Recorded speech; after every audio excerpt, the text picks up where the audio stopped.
Hello, my name is Saul Mendoza.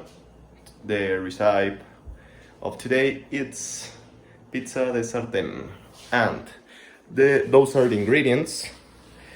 We just need mozzarella cheese, tortillas de harina, and tomato sauce, and the topping that you want.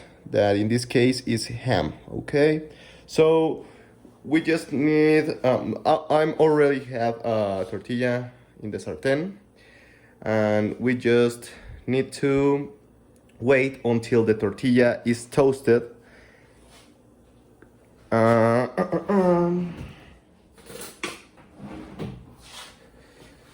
So we check.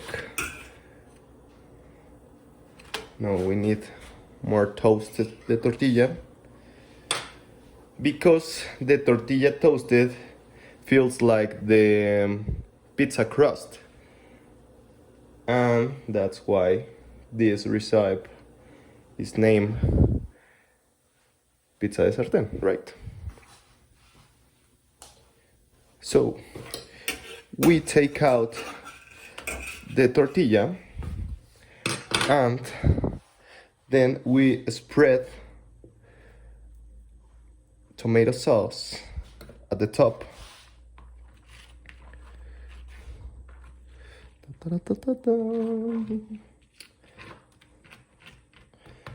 Then we sprinkle the cheese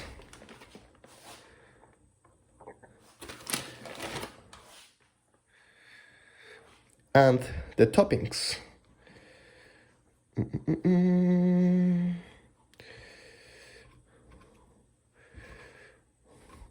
Now we put again the tortilla in the sartén and wait until the cheese is melted and the bottom side of the tortilla is toasted too. And this is the recipe of pizza de sartén.